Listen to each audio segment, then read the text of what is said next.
Call আসে।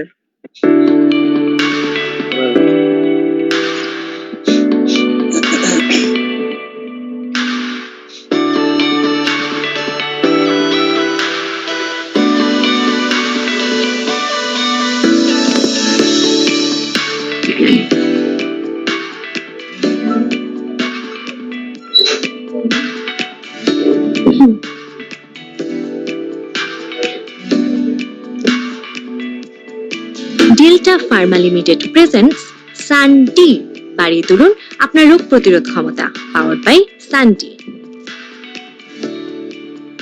সানটির পক্ষ থেকে করোনা যুদ্ধে অংশগ্রহণকারী সকল চিকিৎসক ও স্বাস্থ্যকর্মীকে জানাই আন্তরিক ধন্যবাদ।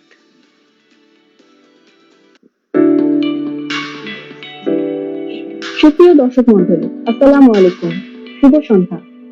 আমন্ত্রণ জানাচ্ছি আমাদের প্রাত্যহিক লাইভ ওয়েবিনার অনুষ্ঠানটিতে। আমাদের আয়োজনে আজকের আলোচনার বিষয় কোভিড-19 মহামারী, রোগ প্রতিরোধ ক্ষমতা এবং এতে ভিটামিন ডি এর ভূমিকা। আমাদের আজকের অনুষ্ঠানে media partner doctor TV, scientific partner Delta Pharma Limited, powered by সানডি, এটি ভিটামিন ডি3 এর একটি ফর্মুলেশন। আজকে আমাদের ওয়েবিনারের স্লোগান বাড়িয়ে তুলুন আপনার রোগ প্রতিরোধ ক্ষমতা। আজকে আমাদের সাথে আছেন দেশ বরেণ্য, খ্যাতনামা, মেধাবী এবং নোয়াখালীবাসীর গর্বিত ডাক্তারবৃন্দ। চেয়ারপারসন হিসেবে আছেন নোয়াখালী চিকিৎসক সমাজের কিংবদন্তি professor doctor Mohammad Sohailul Islam sir, প্রাক্তন head of the department medicine এবং সাবেক অধ্যক্ষ Abdul Malek Ukil medical college Noakhali. Keynote speaker হিসেবে থাকছেন খ্যাতনামা Noakhali endocrinologist doctor Mohammad Fakhrul Alam sir, assistant professor endocrinology Abdul Malek Ukil medical college Noakhali. আমাদের সাথে বিশেষজ্ঞ প্যানেল হিসেবে যেসব ডাক্তারবৃন্দ আছেন তারা হলেন আমাদের চিকিৎসক সমাজের অভিভাবক, স্বাধীনতা চিকিৎসক পরিষদ নোয়াখালী সম্মানিত সভাপতি doctor Fazle Elahi Khan sir, assistant professor and head of department of nephrology Abdul Malek Ukil medical college Noakhali. আরো সাথে আছেন খ্যাতনামা শিশু বিশেষজ্ঞ doctor Bimal Chandra Das sir, associate professor and head of the department of paediatric Abdul Malek Ukil medical college Noakhali. থাকছেন নোয়াখালী স্বনামধন্য সার্জন ও শিক্ষক সমিতির সাধারণ সম্পাদক ডক্টর, আমরা একটু দুঃখের সাথে জানাচ্ছি উনি আমাদের সাথে পরে জয়েন করবে। আরো থাকছেন খ্যাতনামা মেডিসিন বিশেষজ্ঞ doctor Mohiuddin Humayun Kabir Chowdhury sir, assistant professor medicine Abdul Malek Ukil medical college Noakhali. আরো থাকছেন খ্যাতনামা cardiologist doctor Mohammad Giasuddin sir, assistant professor cardiology Abdul Malek Ukil medical college Noakhali. থাকছেন অর্থোপেডিক বিশেষজ্ঞ doctor Nityaranjan Roy sir, assistant professor orthopaedic surgery Abdul Malek Ukil medical college Noakhali. এবং বিশিষ্ট গাইনি রোগ বিশেষজ্ঞ doctor Hema Sanjit ma'am, consultant গাইনিয়ান of 250 bed general hospital Noakhali. আমাদের সাথে আপনাদের দুঃখের সাথে জানাচ্ছি যে আজ আমাদের মাঝে উপস্থিত হওয়ার কথা ছিল নোয়াখালী স্বনামধন্য নিউরোমেডিসিন বিশেষজ্ঞ এবং শিক্ষক সমিতির সভাপতি আব্দুল মালিক উকিল মেডিকেল কলেজের ডক্টর মাহফুজুর রহমান মাবুল স্যার, কিন্তু উনি নিউমোনিয়া এবং শারীরিকভাবে খুব অসুস্থ হওয়ায় আমাদের মাঝে উপস্থিত হতে পারেনি। আমরা তার দ্রুত সুস্থতা কামনা করছি। উপস্থাপক হিসেবে আমি সাথে আছি ডক্টর সাউবিদ মাসতিয়া, সাধারণ সম্পাদক ইন্টার্ন চিকিৎসক পরিষদ আব্দুল মালিক উকিল মেডিকেল কলেজ নোয়াখালী। শুরু করার আগে একটু কিছু কথা বলতে চাই। পৃথিবী জুড়ে এখন একটা আতঙ্কে মানুষকে গ্রাস করেছে, তা হলো করোনা ভাইরাস। কোনো প্রতিষেধক তৈরি না হওয়ায় সোশ্যাল ডিস্ট্যান্সিং বজায় রাখা, লকডাউন ও সেলফ আইসোলেশন থাকার মতো সাবধানতা অবলম্বনের পাশাপাশি রোগ প্রতিরোধ ক্ষমতা বাড়ানোর কথা বলছেন চিকিৎসকেরা। যাদের রোগ প্রতিরোধ ক্ষমতা কম বা অন্যান্য বড় অসুখে ভুগছেন, যেমন ডায়াবেটিস, হাইপারটেনশন, হৃদরোগ এবং অ্যাজমা ইত্যাদি, এই রোগীদের করোনা ভাইরাসে আক্রান্ত হওয়ার সম্ভাবনা সবচেয়ে বেশি। তাই ইমিউনিটি বাড়ানোর কথা বলা হচ্ছে। বাংলাদেশের করোনার বর্তমান পরিস্থিতি তুলে ধরা হলো: new test 12,889, total test 9,93,291, newly infected 2,733, percentage হিসেবে যদি বলতে চাই তাহলে 21% approximately, total infected 1,96,323, new death 39, total death 2,496, newly recovered 1,940, total মসজিদে রিকভার কি ইয়ে তো বুঝে 1,06,963। পপুলারে ওরকমই না। আজকের প্রোগ্রাম বুঝতে ওর হলে দেখো, প্রথমে আমাদের ওর জানতে হবে ইমিউনিটি। ইমিউনিটি হলো এরম মানবদেহের করার পর নিজস্ব এরম করার পর প্রতিরোধ ব্যবস্থা। এই প্রক্রিয়া সাধারণত দেহের জন্য উপকারী, কিন্তু কোনো সময় অধিক মাত্রায় ক্রিয়াশীল হলে শরীরের জন্য তা ক্ষতিকারকও বটে। আর ইমিউনিটি ব্যবস্থা তার ভারসাম্য হারিয়ে ফেললে শরীরের পক্ষে ক্ষতিকর উপাদান ধ্বংস করতে গিয়ে দেহের জন্য দরকারি এবং উপকারী উপাদানগুলোকে ধ্বংস করে জটিল রোগের সৃষ্টি করতে পারে। এই ক্ষতিকর প্রক্রিয়ার নাম হচ্ছে অতি সংবেদনশীলতা বা হাইপার সেন্সিটিভিটি। করোনা ভাইরাসের কোনো প্রতিষেধক নেই, তাই শরীরের রোগ প্রতিরোধ ক্ষমতা বাড়ানোই এই ভাইরাসের সংক্রমণ ঠেকানোর কার্যকরী উপায়। আর রোগ প্রতিরোধ ক্ষমতা বাড়াতে ভিটামিন ডি এর অবশ্যই প্রয়োজন। ভিটামিন ডি এর সবচেয়ে বড় উৎস সূর্যালোক, কিন্তু সংক্রমণ মোকাবেলায় এখন ঘরেই থাকতে হচ্ছে সবাইকে। কাজে এই সময় ভিটামিন ডি এর চাহিদা পূরণে এই ভিটামিন সমৃদ্ধ খাবার বা সাপ্লিমেন্ট টা জরুরি। এখন আমি আমার চেয়ারপারসন শ্রদ্ধেয় ডক্টর মোহাম্মদ সোহেলুল ইসলাম স্যারের অনুমতি নিয়ে অনুষ্ঠানটি শুরু করতে যাচ্ছি। স্যার স্যার আপনি যদি অনুমতি দিতেন। আমাকে তো আনমিউট করা ছিল, আমি মিউট করা ছিল তো। So I give thanks to moderator Dr. Saubid Mastia, and Thank you, I request Dr. Fakrul to start the webinar. Sir আমাদের সাথে এখন যুক্ত হয়েছেন, হ্যালো, আমাদের সাথে এখন যুক্ত হয়েছেন নোয়াখালী স্বনামধন্য সার্জন ও শিক্ষক সমিতির সাধারণ সম্পাদক doctor Syed Mohammad Kamrul Hossain sir, assistant professor surgery Abdul Malek Ukil medical college Noakhali.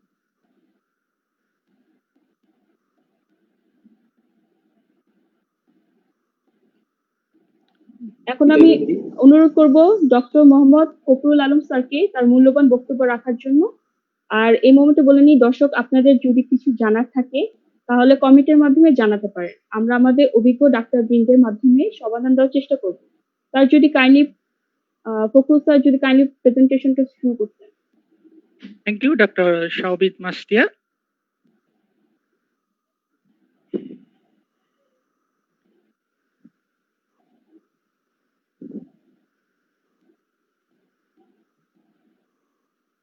Sir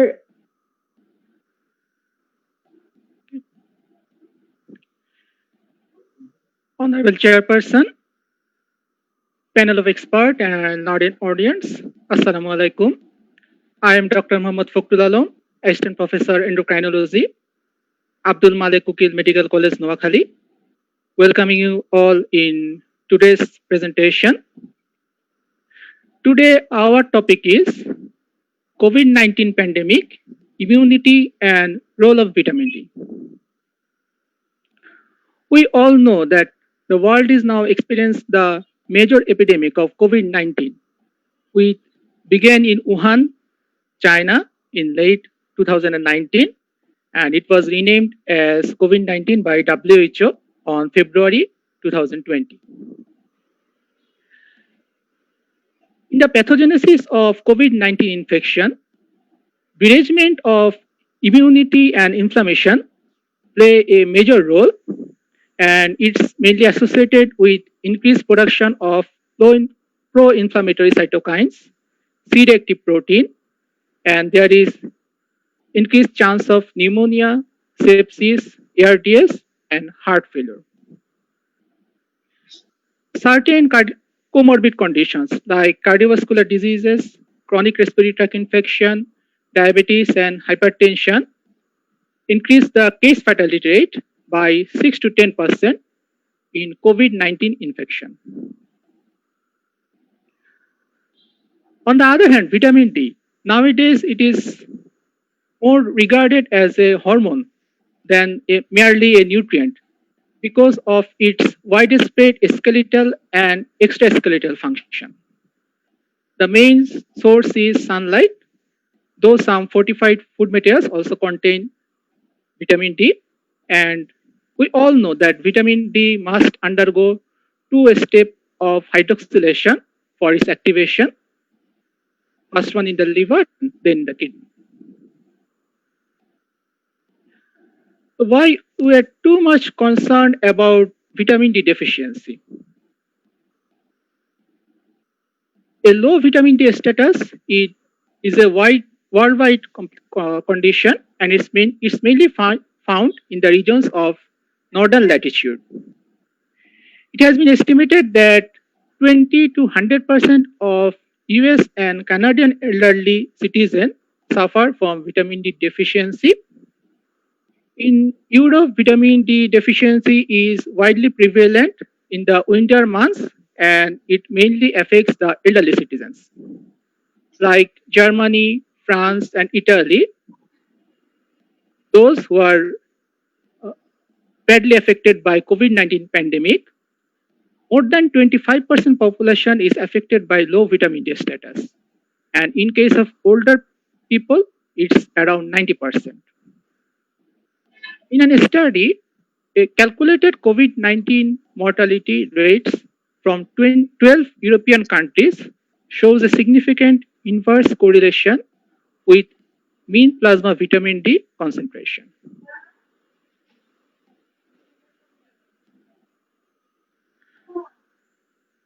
Now, a brief overview about the biological function of vitamin D, its main role in the calcium and mineral homeostasis, and target organs are mainly intestine, kidney, and bone. Vitamin D also has some extraskeletal biological action, like it inhibits cellular proliferation and induce terminal differentiation, also inhibit angiogenesis. Those are related to mainly neoplasia. It also inhibits renin production and stimulate insulin production.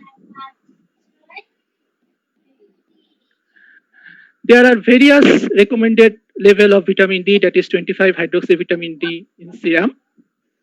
It is this level is collected from Endocrine Society of Europe, that is European Endocrine Society, and they consider less than 20 nanogram per ml serum 25 hydroxyvitamin D level as vitamin D deficiency, 21 to 29 as vitamin D insufficiency, and 30 to 100 as a sufficient level.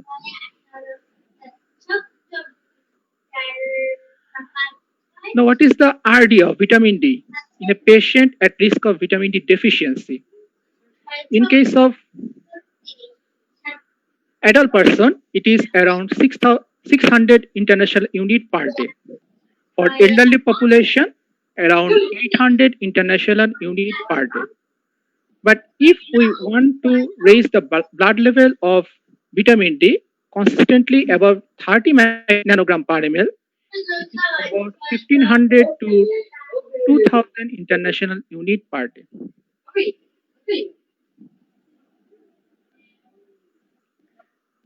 This is the maximum tolerable dose of vitamin D. In case of adult, it is around 4000 international unit per day. However, a higher level of vitamin D can be used. In case of children and adult, we may use up to 10,000 international unit per day vitamin D supplementation to correct vitamin D deficiency. We all know that sunlight is the main source of vitamin D. There are also some food sources like cod liver oil, seafood, fortified orange juice, or dairy products with vitamin D, and common food materials like beef, liver, egg yolk also contain vitamin D in a small amount.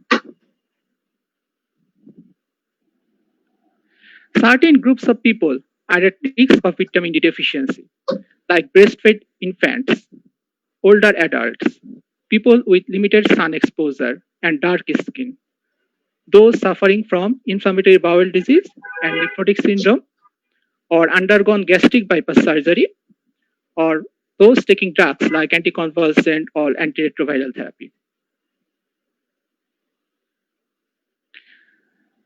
Vitamin D deficiency results in decreased calcium and phosphate in the body that leads to secondary hyperparathyroidism and decreased bone mineral density and osteopenia and osteoporosis. and decreased mineralization in skeleton. In case of young adult, it results in rickets, and in adult causes osteomalacia. There are numerous non-calcific benefits of vitamin D, like vitamin D deficiency and there is a relationship between vitamin deficiency and several cancers like colon cancer, prostate, breast, and pancreatic cancer. Certain autoimmune diseases like type 1 diabetes, rheumatoid arthritis, Crohn's disease, multiple sclerosis, and also type 2 diabetes are related to vitamin deficiency. Vitamin D insufficiency also make a person prone to infectious diseases and cardiovascular diseases.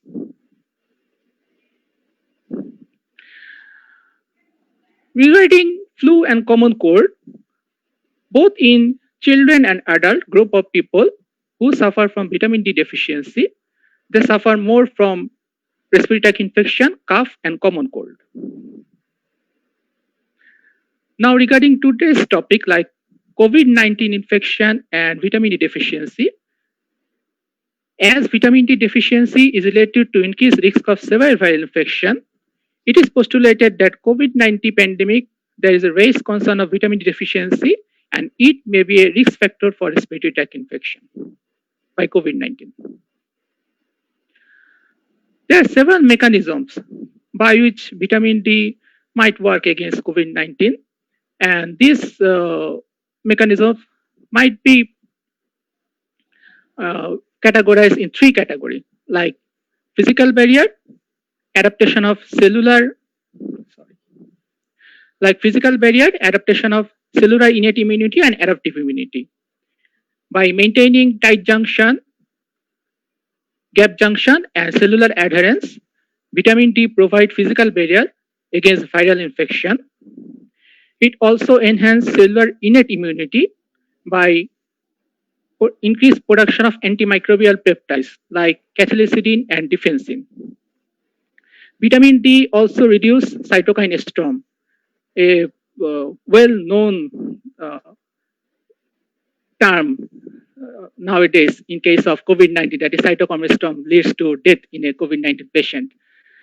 As vitamin D reduces pro-inflammatory cytokines like TNF-alpha interferon gamma, it reduces the chance of inflammation and injuries to the lining of the lungs, and thus it reduces the chance of cytokine storm. Vitamin D also adapts the innate immunity by reducing the expression of pro-inflammatory cytokine and increasing the expression of anti-inflammatory cytokines by macrophages, and it also modulates the adaptive immunity, and it can mediate the response of helper T cell.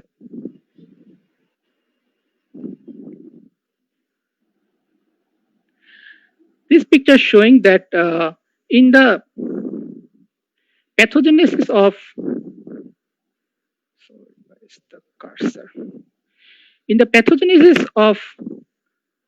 COVID-19 infection, an uncontrolled renin-angiotensin system can lead to increased pro-inflammatory cytokines, vasoconstriction, and blood pressure.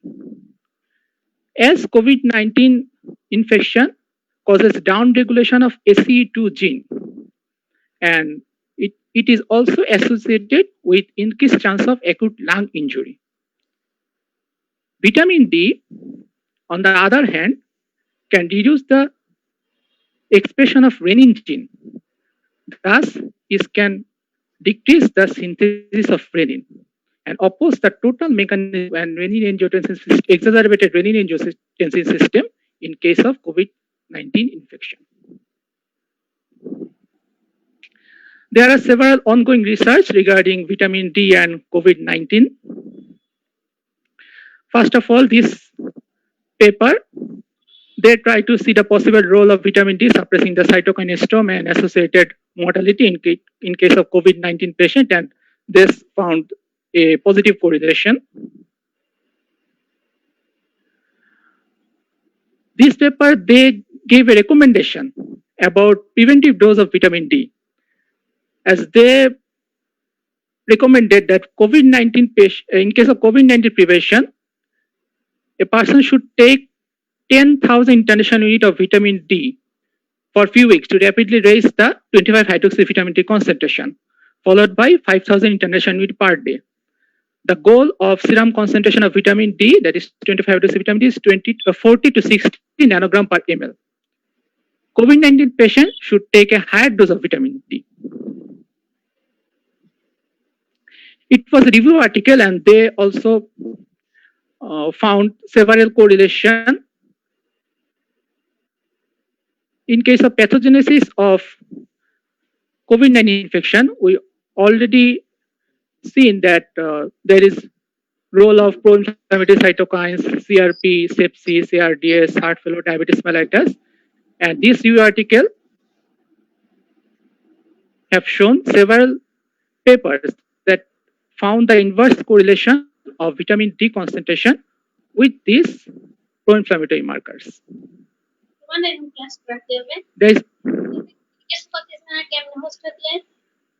is also relationship of vitamin D deficiency with certain comorbid conditions in case of COVID-19 like diabetes, hypertension, cardiovascular disease, and chronic respiratory disease. There is also another recommendation of vitamin D for protection against COVID-19, that is 60 to 80 international units per day vitamin D intake, and also they recommended multivitamin supplement containing 1,000 to 200 international units per day vitamin D. Also, this paper also recommended vitamin D for management of COVID-19. And now the condition of our country, the vitamin D level among our population. In this paper, they found that the mean vitamin D concentration in our country among male is 14.29 and among female is 12.69 nanogram per ml. And in this study, around 100% patient were vitamin D is deficient. So again, this is the current recommendation of European Endocrine Society for correction of vitamin D in case of vitamin D deficient patient. In case of adult, we may prescribe 6,000 international units per day for 8 weeks, followed by maintenance dose 1,500 to 2,000 international units per day, or we may prescribe 50,000 international units weekly for 8 weeks. So in summary, the COVID-19 pandemic had swept the world and brought it to its knees. As there is no available treatment at present and vaccination development is under progress, this may lead many researchers and clinicians to look for alternative drug repurposing the strategies that can lower the number of active COVID-19 cases and lead to subsequent reduction in the mortality rate. Maintaining adequate vitamin D level is vital to prevent getting infected or to ward off the infection without mortality in case it occurs. And future clinical trials should be conducted in regard to COVID-19 for assessing the effect of vitamin D supplementation and determining the appropriate dose. These are the reference papers used in this publication, and thank you all for patient hearing. Thank you. অসংখ্য ধন্যবাদ doctor Fakhrul Alam স্যারকে তার এত সুন্দর, চমৎকার এবং তথ্যবহুল প্রেজেন্টেশনের জন্য। এখন আমি আমার বিশেষজ্ঞ প্যানেলের চিকিৎসকের কাছে একটু যেতে চাই তাদের মূল্যবান মতামত দেওয়ার জন্য। প্রথমে আমি আসি চিকিৎসা সমাজের গর্ব, আমার খুবই কাছের একজন মানুষ, আমার প্রিয় স্যার ডাক্তার ফজলে আলাহি খান স্যারকে। স্যার, আপনি যদি কিছু বলতেন।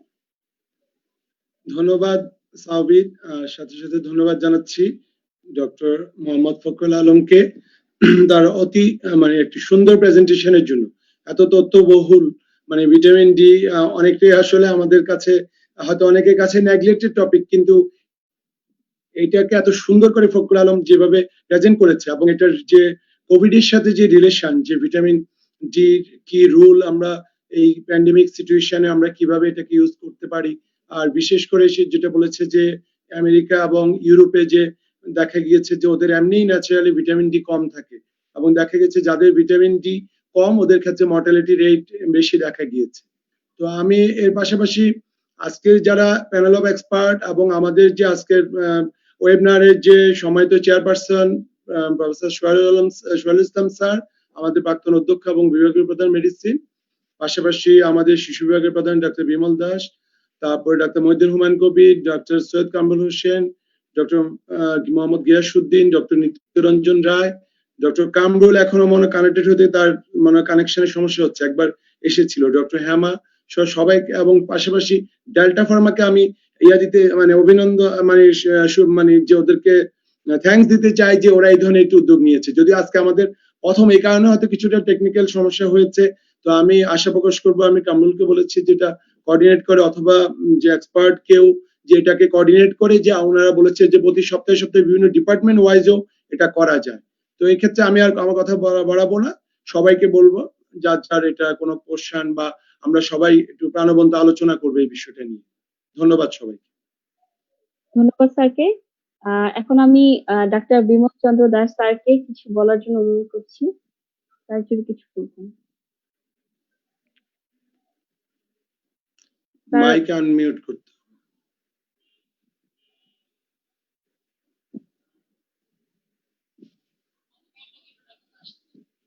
মাইকটা আনমিউট। এখন হয়েছে ক্লিয়ার? হ্যাঁ হ্যাঁ শোনা যাচ্ছে। ঠিক আছে। আমি সম্মানিত সভাপতি, আপনার মাধ্যমে প্রথমেই এই করোনা মহামারীতে যে সমস্ত আমাদের চিকিৎসক এবং শিক্ষক জীবন উৎসর্গ করেছে, আমি তাদের প্রতি কৃতজ্ঞতা এবং ধন্যবাদ জানাচ্ছি এবং তাদের পরিবারের প্রতি সহানুভূতি প্রকাশ করছি। আর আজকে যে অনুষ্ঠান যারা আয়োজন করেছেন এবং ডক্টর ফখরুল, ডেল্টা ফার্মা এবং ডক্টর টিভি যারা আয়োজনে আছে, আমি সবার প্রতি কৃতজ্ঞতা প্রকাশ করছি।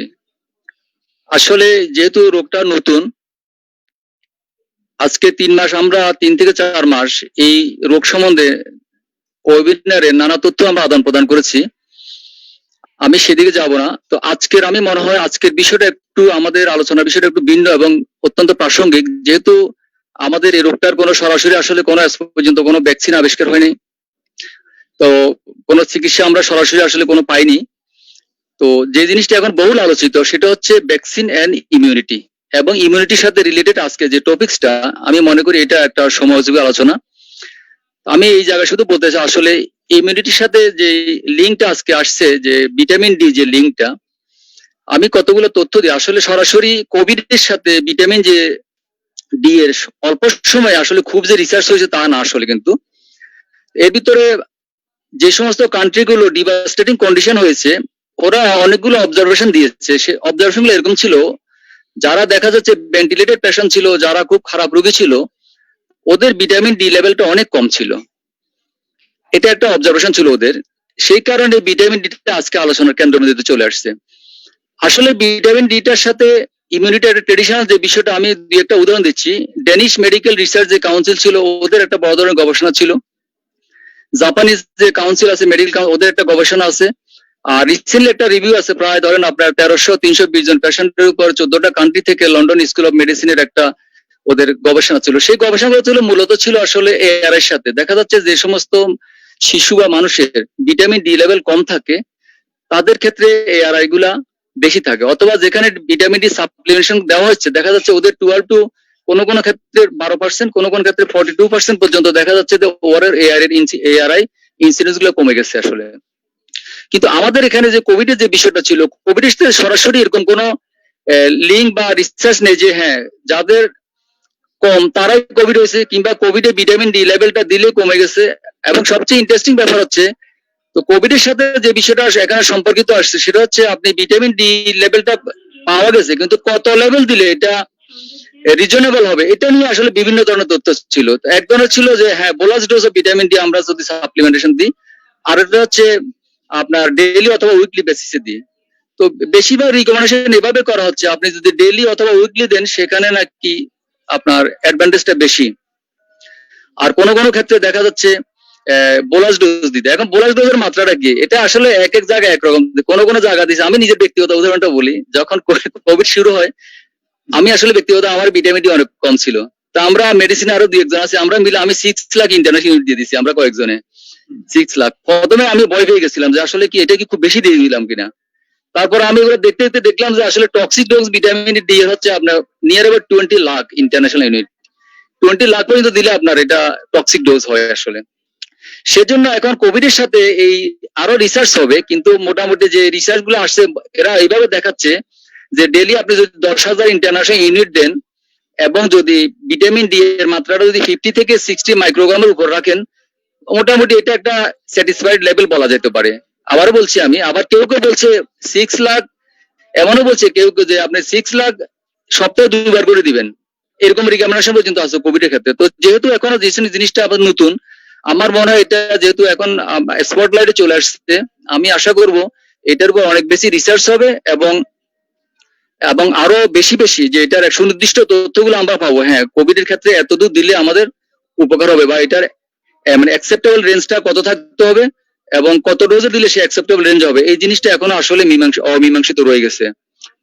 তো আমি মনে হয় আর একটা জিনিস আমি অল্প বলে শেষ করে দিচ্ছি, আমাদের এখানে যেহেতু অ্যান্টিবডি যে বিষয়গুলো আছে, আসলে তো আমরা একটা জিনিস বলি যে আমাদের এখন ভ্যাকসিনের যে বিষয়টা ইমিউনিটির সাথে আছে, সেটা আপনারা দেখতেছেন রানিং অনেক ভ্যাকসিন সামনে চলে আসছে। সেখানে সবচেয়ে বেশি যেটা আসছে নিউট্রালাইজিং যে অ্যান্টিবডিটা, যেটাকে বলে আপনার রিসেপ্টর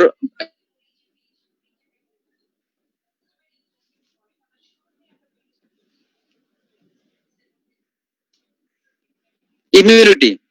আসলে আমি বলি ইমিউনিটির বিষয়টা আসলে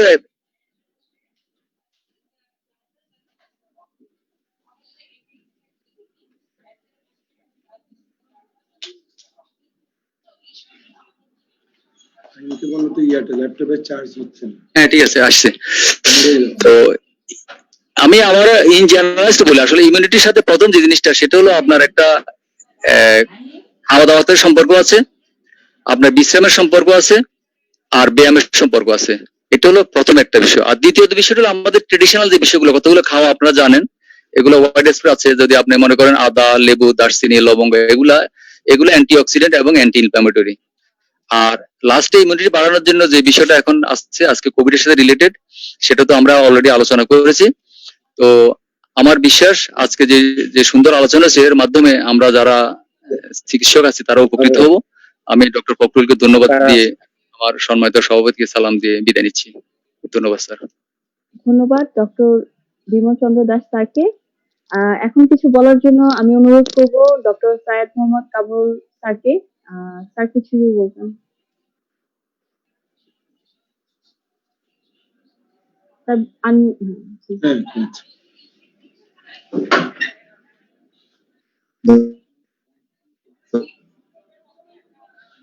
ধন্যবাদ স্যার। হলো vitamin D in COVID pandemic. আসলে this is not the meal of my dish. এটা ঠিক আমার টপিক নয়।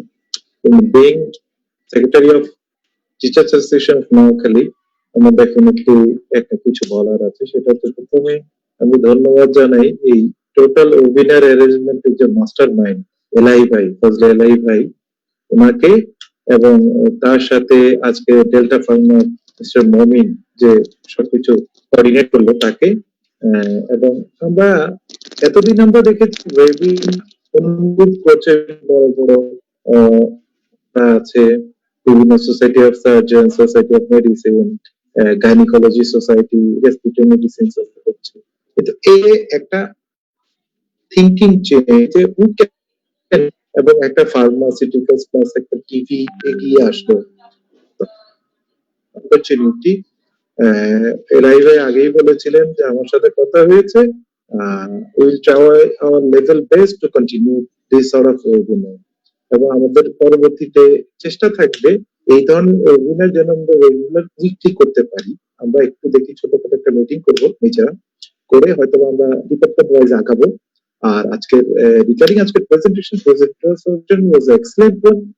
কিন্তু যেহেতু কোভিডটাই পুরো বিশ্বের জন্য নতুন, হয়তোবা ডিটেলস রেফারেন্স অনেক বেশি আসবে না, বছর 2 বছর গেলে রেফারেন্স আসবে, বাট গাট একটা ফিলিংস আমাদের মনে হচ্ছে yes vitamin D is doing something.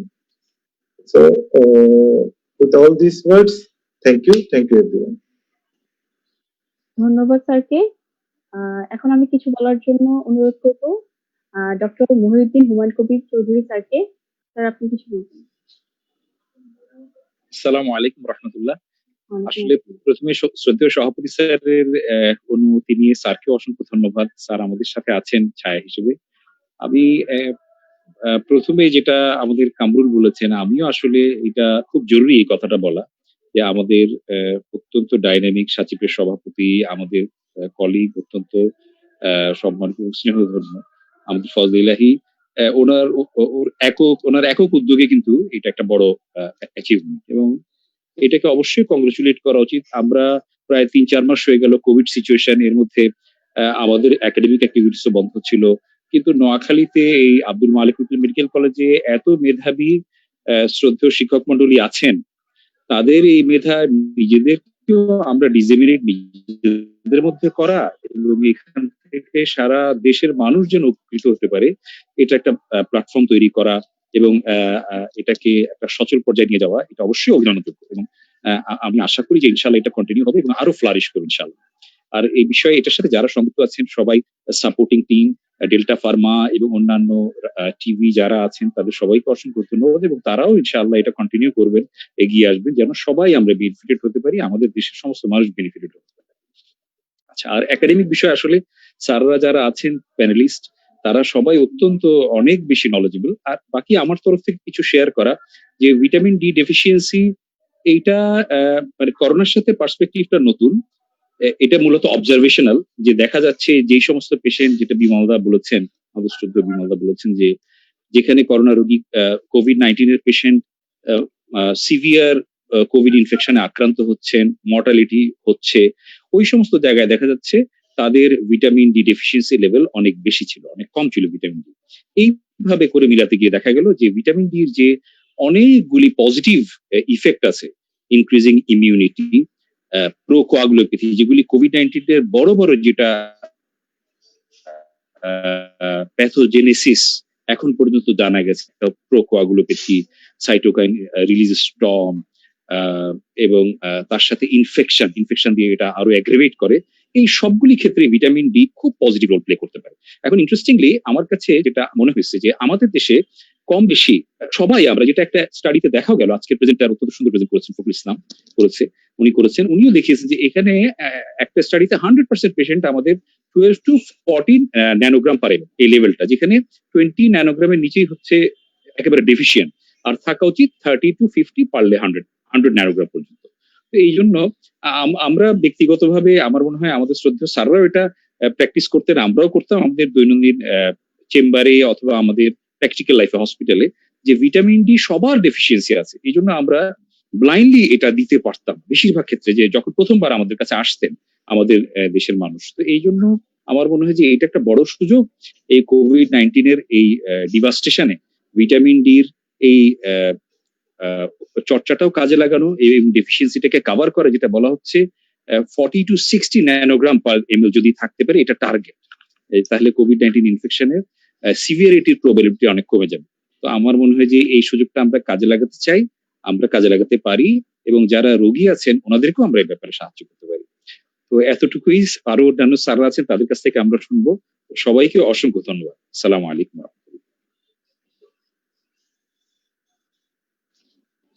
Microphone mute করা সাউবিদের। ওয়ালাইকুম আসসালাম স্যার, ধন্যবাদ আপনাকে। এখন আমি কিছু বলার জন্য অনুরোধ করব শ্রদ্ধেয় ডক্টর মোহাম্মদ গিয়াসউদ্দিন স্যারকে। স্যার, আপনি কিছু বলুন।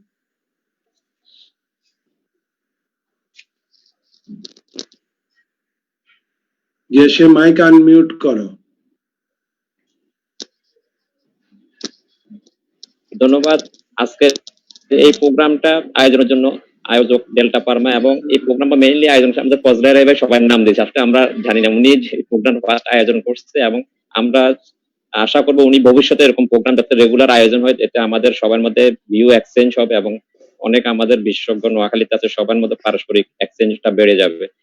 এখন রিগার্ডিং ভিটামিন ডি এবং করোনা ভাইরাস, এটা নিয়ে অলরেডি আমাদের পূর্ববর্তী বক্তারা অনেকগুলো কথা বলছে, এর মধ্যে আমি শুধু একটা কিন্তু দুই একটা কথা যোগ করবো, সেটা হচ্ছে যেমন আমরা ভিটামিন ডি যে সোর্স স্কিনে আমরা 70% স্কিন থেকেই আমরা পেয়ে যাই, বাকি 30% যে ডায়েটারি এবং ডায়েটারি সাপ্লিমেন্টস এগুলো থেকে পাই। তো ভিটামিন ডি এবং ওল্ড এজে যে করোনা, এটার সাথে একটা রিলেশন দেখা যাচ্ছে যে এজ আফটার 65 ইয়ার্স যাদের দেখা যাচ্ছে ভিটামিন ডি সিনথেসিস কয়েকটা কারণ, তিনটা কারণে কম হয়। একটা হচ্ছে তারা লেস এক্সপোজার টু সানলাইট, তারা যেহেতু মরবিডিটি থাকে ঘরের বাইরে কম হয়। তারপর হচ্ছে তাদের স্কিনে এক্সপোজার সিনথেসিস অফ ভিটামিন ডিটা কমে যায়, কারণ স্কিনের ডিজেনারেশনের জন্য তাদের ভিটামিন ডি সিনথেসিসটা কমে যায়।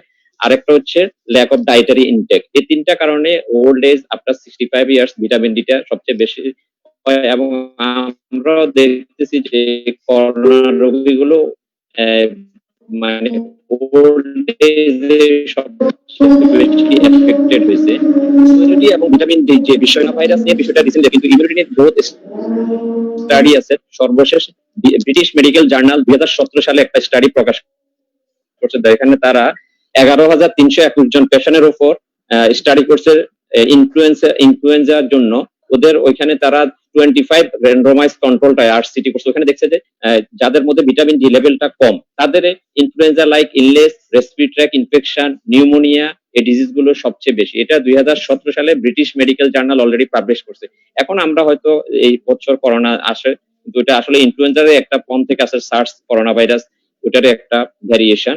আর ভিটামিন ডি আরেকটা ইন্টারেস্টিং বিষয় হচ্ছে টিউবারকুলোসিসের চিকিৎসা আবিষ্কার হওয়ার আগে ভিটামিন ডি টিবির চিকিৎসা হিসেবে ব্যবহার করতো। কিভাবে? মানুষ যখন টিবি রোগ হতো তখন তারা তাকে রোদে সানলাইট রোদে শোয়াই রাখতো, কড লিভার অয়েল খাওয়াইতো, শুধু ওইটাই ছিল তখন টিবির ট্রিটমেন্ট। এরপরে অ্যান্টি টিবি ড্রাগ আবিষ্কার হয়েছে, কিন্তু অ্যান্টি টিবি ড্রাগের আগে এটা এই ভিটামিন ডিটাও টিবির ওষুধ হিসেবে ব্যবহার হতো।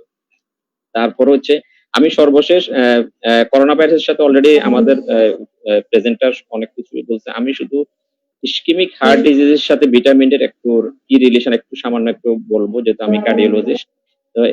Vitamin D also have role in ischaemic heart disease. Last European society of cardiology in Paris 2019 সেখানে তারা they recommend vitamin D supplements to prevent as a risk factor for ischemic heart disease. So কিভাবে করে ischemic heart disease এবং অ্যাথেরোস্ক্লেরোসিসে vitamin D কতগুলো way আছে। একটা হচ্ছে vitamin D inhibit renin angiotensin system. It also have decrease atheroma formation by inhibit macrophage and formation of the foam cell, decrease endothelial dysfunction, increase coronary artery calcium score, and increase vascular stiffness. By this mechanism, they have relation with ischemic heart disease. So, not only for corona, but also vitamin D deficiencies is a risk factor for coronary artery disease. তাহলে এ হচ্ছে ischemic heart ডিজিজের সাথে vitamin D ডেফিসিয়েন্সির relation. তো ধন্যবাদ সবাইকে। আমাদের পরবর্তী বক্তারা এই বিষয়ে আরো অন্য কিছু বলবে। ধন্যবাদ সবাইকে। ধন্যবাদ স্যারকে। এখন কিছু বলার জন্য অনুরোধ করব ডক্টর নিত্যরঞ্জন রয় স্যারকে। স্যার,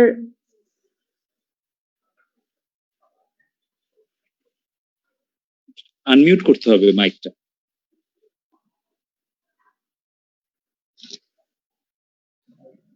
মাইক্রোফোন আনমিউট সেন্ট্রালি করে দেন, বা হোস্ট যিনি আছেন।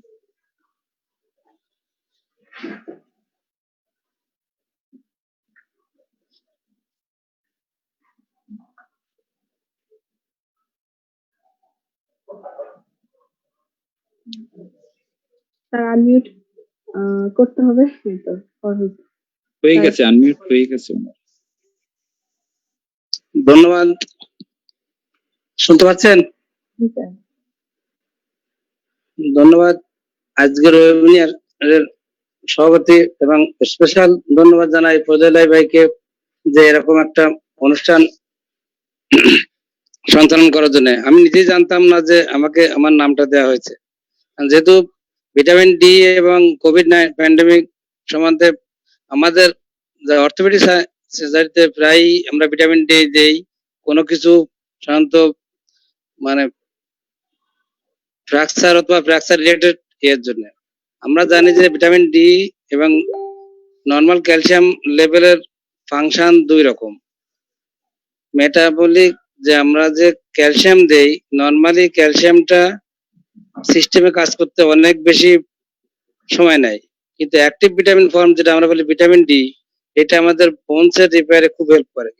প্যান্ডেমিক সিচুয়েশনে এখন যেটা হচ্ছে যে সাইটোকাইন স্টর্ম যে কমায় দেয়, এই কারণেই, যদি এটা রিসার্চের পর্যায়ে আছে এখনো, সেই কারণে আমরা মনে করি যে ভিটামিন ডি ডেফিসিয়েন্সি যদি কমানো যায় তাহলে ফ্র্যাকচারে যেমন বোন রিপেয়ারিং বা অস্টিওপোরোসিস, অস্টিওপেনিয়া যেমন কমায়, অ্যাজ ওয়েল অ্যাজ এই প্যান্ডেমিক সিচুয়েশনে যে কোভিড-19 যেটা হচ্ছে, এটার ক্ষেত্রে অনেক মরবিডিটি এবং মর্টালিটি কমানো সম্ভব হবে। আর এই সোর্স অফ ভিটামিন ডি যেমন বলা হয়েছে যে সানলাইট, আমাদের দেশের প্রেক্ষাপটে সাধারণত গ্রীষ্মকালীন দেশে আমাদের এটা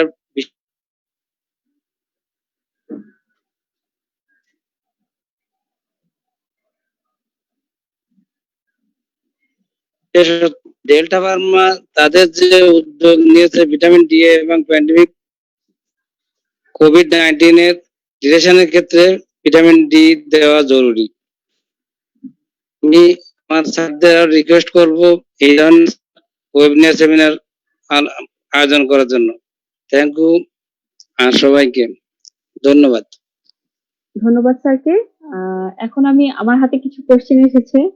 এখন কোশ্চেন গুলো সমাধানের জন্য আমি একটু ডক্টর ফখরুল আলম স্যারের কাছে যাচ্ছি। স্যার, এখানে একজন কোশ্চেন করেছে যে করোনা রোগীদের vitamin D level check up করা হয় কিনা, বা করলে মানে এটা কি কোনো স্টাডি বা ডাটা আছে কিনা? করোনা রোগীদের ভিটামিন ডি চেক করা কি আমাদের দেশের প্রেক্ষাপটে যদি আমরা বলি, আমাদের দেশের প্রেক্ষাপটে যদি আমরা বলি, তাহলে আমাদের দেশের প্রেক্ষাপটে ভিটামিন ডি চেক করা হয় এরকম কোনো স্টাডি বর্তমানে নাই। ঠিক আছে, তবে বিদেশি যেটা স্টাডি আছে সেটা তো আমি দেখিয়েছি যে অলরেডি ভিটামিন ডি ডেফিসিয়েন্সির সাথে তারা বেশ কিছু স্টাডি পাবলিশ করেছে, যে যাদের ক্ষেত্রে করোনা রোগী, বিশেষ করে যাদের ক্ষেত্রে ডিজিজ সিভিয়ারিটি দেখা গিয়েছে, যাদের ক্রিটিক্যাল রোগী ছিল, আইসিইউতে ভেন্টিলেটেড ছিল, তাদের ক্ষেত্রে ভিটামিন ডি লেভেল অনেক কম ছিল। সেক্ষেত্রে বিদেশে পাবলিশ কিছু স্টাডি আছে, তবে আমাদের দেশে এই মুহূর্তে আমার জানা মতে vitamin D in corona patient এরকম স্টাডি আমার জানা মতে নেই। জি স্যার। স্যার, আমাদের আরেকজন কমেন্ট করছে, আমার শ্রদ্ধেয় স্যার বিজয় কৃষ্ণ দাস স্যার। উনি লিখেছেন, what is the prophylactic dose of vitamin D in কোভিড-19? ফখরুল স্যার যদি অ্যান্সার দিতেন।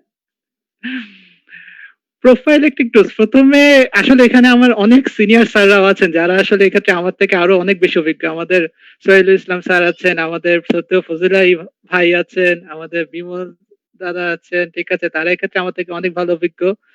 তারা নিজেরাও হয়তো বা আমার সাথে একমত হবেন যে ভিটামিন ডি হচ্ছে এমন একটা জিনিস যে তার যদি আমি নর্মাল রেকমেন্ডেশন চিন্তা করি, নর্মাল রেকমেন্ডেশনে অনেক রেকমেন্ডেশন আছে, বিভিন্ন সোসাইটি বিভিন্ন রকম রেকমেন্ডেশন দেয়। তার মধ্যে আমরা ইন্ডোকাইনেস একটা ফলো করি, বিভিন্ন রকম ক্লিনিশিয়ান রেকমেন্ডেশন আছে।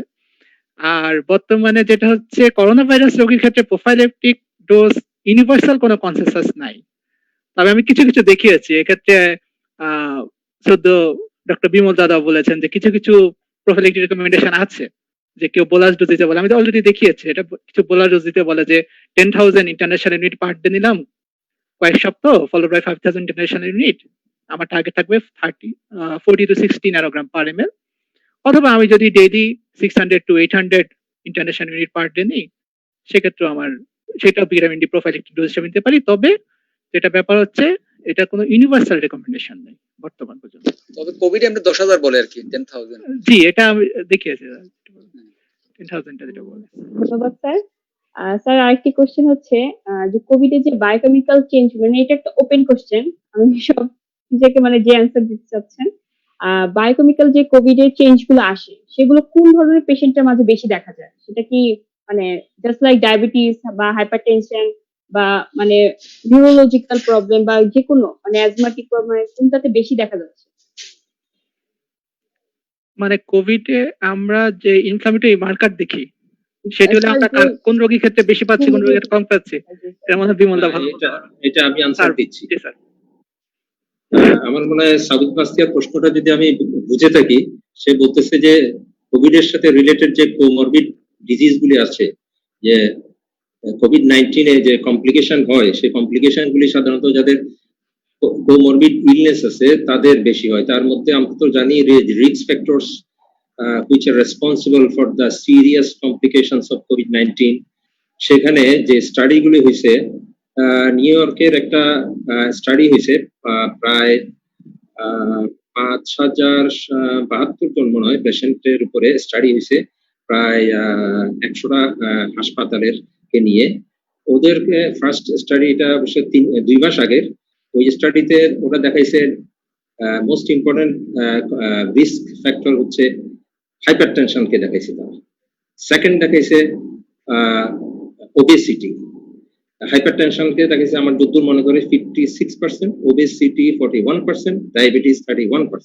কিন্তু এই কিছুদিন আগে 2 সপ্তাহ আগে সিডিসি থেকে আবার নতুন একটা রিকমেন্ডেশন আসছে, তারা ওবেসিটি কে এখন 1 নম্বরে নিয়ে আসছে। দেখা গেছে যে আমেরিকাতেও এমনকি আমাদের দেশেও ওবেস পেশেন্টরা মারা যাচ্ছে, এবং আগে বলা হয়তো এল্ডারলি ওবেস, কিন্তু এখন দেখা যাচ্ছে ইয়াং ওবেস।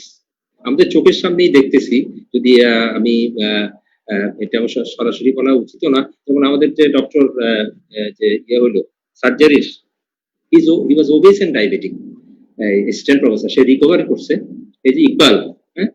তারপর আমাদের যে দেশের যে সিভিল সার্জন ফেনি মারা গেল, হি ওয়াজ ওবেস।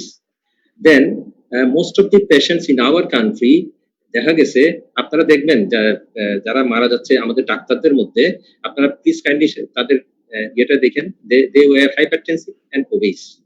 এবং এখন সিডিসি তারা এটা আবার একটু করছে নতুন ভাবে, তারা বলতেছে obesity is the number 1 risk factor for developing severity of COVID-19 complication. Number 2 is diabetes. Number 3 is hypertension. এইভাবে সাজাইছে, and also আস্তে আস্তে chronic kidney disease এইগুলি। এই হচ্ছে আমার আনসার। ধন্যবাদ স্যারকে কোশ্চেনটির অ্যান্সার দেওয়ার জন্য।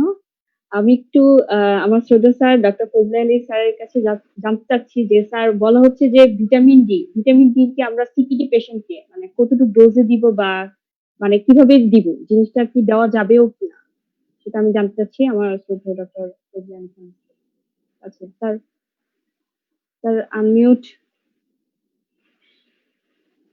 স্যার, আপনি। হ্যাঁ, আনমিউট আছে। সোহেল স্যারকে আমি ধন্যবাদ দিতে চাই। স্যার একটি সুন্দর তথ্য নিয়ে এসেছেন যে মানে কারার মানে রিস্ক কি, যেটা স্যার বলেছেন যে আমরা দেখেছি আমাদের নোয়াখালীতে ডাক্তার ইকবাল, ফেনীতে আমরা ডাক্তার সাজ্জাদ থেকে হারিয়েছি। এর পাশাপাশি ঢাকাতে যে এনএসসিবিডি তে আমাদের একদম আমাদের সমস্যা, আমাদের জুনিয়র হবে ওই যে কার্ডিওলজিস্ট, সেও কিন্তু অনেক ওবেস ছিল, ডায়াবেটিক ছিল। তো এটা কিন্তু খুব ইম্পর্টেন্ট যে মানে যে ওবেসিটি একটা খুব ইম্পর্টেন্ট ফ্যাক্টর, দেন যেটা বলেছেন যে হাইপারটেনশন, তারপরে ডায়াবেটিস মেলাইটাস, সিকিডি। আর সিকিডিতে আমরা যে ভিটামিন ডি যে মেটাবলিজমে যে ডিরেজমেন্ট হয়, এখানে আমরা দেখিয়েছি যেটা ফকরুল দেখিয়েছে যে স্কিনে যে প্রথমে যে মানে যে 25 হাইড্রোক্সিকোলিগলসিফেরলটা হচ্ছে, সেখান থেকে 125 ডাইহাইড্রোক্সিকোলিগলসিফেরলটা সেটা কিডনিতে 1 আলফা হাইড্রোক্সিলেজ এনজাইমের মাধ্যমে কনভার্সনটা হচ্ছে। সিকিডি পেশেন্টের এই যে কনভার্সনটা, যেহেতু কিডনিটা ডিজিজ কন্ডিশন, সেখানে এই 1 আলফা হাইড্রোক্সিলেজ যে এনজাইম সেটার ডেফিসিয়েন্সি থাকে, এতে করে যে কনভার্সনটা হয় না, যেটা active form of vitamin D, যেটা 125 ডাইহাইড্রোক্সিকোলিগলসিফেরল। এই জন্য আমরা সিকিডির রোগীকে খুব রুটিনলি কিন্তু আমরা ভিটামিন ডির যে মানে অ্যাক্টিভ ফর্ম যেটা, সেটা রুটিনলি প্রেসক্রাইব করে থাকি। কারণ এখানে সিকিডি পেশেন্টের হাইপোক্যালসেমিয়া, হাইপারফসফেটিমিয়া হয়ে হাইপারপ্যারাথাইরয়েডিজম সেকেন্ডারি ইভেন্ট আসে, হাইপারপ্যারাথাইরয়েডিজম হয়, টোটালি মানে বোন এন্ড মিনারেল যে ডিজিজ ডেভেলপ করে, মানে ক্যালসিয়াম, ফসফেট এবং ভিটামিন ডি। আমরা এই জন্য আমরা প্রতিটা সিকিডি পেশেন্টে কিন্তু আমরা যেটা ভিটামিন ডি এই যে 25 হাইড্রোক্সি ভিটামিন ডি যেটা, সেটা লেভেল দেখি, তারপরে আমরা প্যারাথর্মোন লেভেল দেখি, ক্যালসিয়াম, ফসফেট, এগুলি দেখে আমরা সিকিডি পেশেন্টকে কিন্তু আমরা রুটিনলি কিন্তু সেক্ষেত্রে মানে ভিটামিন ডি প্রেসক্রাইব করি। তো কোভিড সিচুয়েশনে কোভিড এর সাথে যেহেতু ভিটামিন ডি এর একটি কোরিলেশন দেখানো গিয়েছে বা দেখানো হয়েছে, তো সেক্ষেত্রে এক্ষেত্রে কিডনি রোগীদের ক্ষেত্রেও কিন্তু ভিটামিন ডি এমনি প্রয়োজন। আর কোভিড যেহেতু ওরা ভালনারেবল, সিকিডি পেশেন্ট আর ভালনারেবল টু মানে বা সাসেপ্টেবল পেশেন্ট টু মানে কোভিড-19 এর জন্য, তো সেক্ষেত্রে আমরা লেভেল মনিটরিং করে ওদেরকে ভিটামিন ডি প্রেসক্রাইব করতে পারি। সেক্ষেত্রে কোনো সমস্যা নেই, বা ডোজ রিডাকশনের কোনো কিন্তু সেখানে ব্যাপার নাই। সেটা যদি তার ডেফিসিয়েন্সি থাকে আমরা কিন্তু সেক্ষেত্রে ভিটামিন ডি প্রেসক্রাইব করতে পারবো। ধন্যবাদ ডাক্তার ফজলে আলী খান স্যারকে। এখন আমি একটু আসবো, মানে একটা কোশ্চেন এসেছে যে আমি একটু যাচ্ছি মহিউদ্দিন হুমায়ুন কবির চৌধুরী স্যারের কাছে। স্যার, আপনি যদি বলতেন যে আমরা যারা স্বাস্থ্যকর্মী আছি তারা কি মানে ভিটামিন ডিটা প্রোফাইল্যাক্সিস হিসেবে নিতে পারবো কিনা বা নিলে কতটুকু? আবার একটু প্লিজ কোশ্চেনটা আবার প্লিজ। স্যার, আমরা যারা স্বাস্থ্যকর্মী আছি তারা ভিটামিন ডি প্রোফাইল্যাক্সিস হিসেবে নেওয়াটা মানে মানে নিলে বা কতটুকু করে ডোজে নিতে হবে বা এটা নেওয়া ঠিক হবে কিনা? আচ্ছা, আলহামদুলিল্লাহ। আমি আগে সমস্ত যারা আমার শ্রদ্ধেয় শিক্ষক মন্ডলী আছেন তাদের মানে অনুমতি দিয়েই বলি এভাবে যে আসলে একটা তো হলো যে universal recommendation of vitamin D আমাদের দেশে, যে আমি একবার সুযোগ পেয়েছিলাম বলার এখানেই যে আমাদের দেশে কম বেশি আমরা সবাই অলমোস্ট সবাই ভিটামিন ডি ডেফিসিয়েন্ট। 12 থেকে 14 ন্যানোগ্রাম একটা স্টাডিতে, যেখানে 20-এর নিচে থাকলেই ডেফিসিয়েন্ট, আর থাকা উচিত 30 থেকে 50 বা 100 পর্যন্ত, আরো ভালো। তো এখন এই হিসেবে তো আমরা অবশ্যই রুটিনলি আমাদের ভিটামিন ডি, আমাদের এডিশনাল সাপ্লিমেন্টেশন অবশ্যই দরকার। আর আমরা যারা হেলথ ওয়ার্কার আছি, হেলথ সেক্টরের সাথে যুক্ত আছি, আমাদের ডক্টরস, নার্সিং স্টাফ এবং সবাই, তাদের অবশ্যই নেওয়া উচিত। আর আরেকটা বিষয় যেটা আমিও আসলে এই বিষয়ে একটু সামান্য একটু দেখতে গিয়ে দেখলাম যে আসলে যেটা সানশাইন ভিটামিন ডি আসলে কিন্তু প্র্যাকটিক্যালি এই সানশাইন দিয়ে সূর্যের থেকে আমাদের খুব বেশি আমরা পাচ্ছি না। আবার যে আমাদের যে ন্যাচারাল সোর্স অর্থাৎ ফুড সাপ্লিমেন্ট, এখান থেকে আমরা খুব বেশি ভিটামিন ডি পাচ্ছি না প্র্যাকটিক্যালি। এটা স্টাডিড, অলরেডি স্টাবলিশ যে ফ্রুটস এর মধ্যে নাই বললেই চলে, অলমোস্ট নাই, ভিটামিন ডি সরাসরি নাই। সিমিলারলি খাওয়া দাওয়ার মধ্যে আমাদের দেশের জন্য যে অয়েলি ফিশ, আমাদের দেশের জন্য সামুদ্রিক ইলিশ মাছ, ফ্যাটি ফিশ বলা হয়েছে, ফিশ অয়েল, এইগুলি কিছু সোর্স। আর এগ ইয়ক, এগুলো কথা বলা হয়েছে যতটুকু আমরা দেখলাম।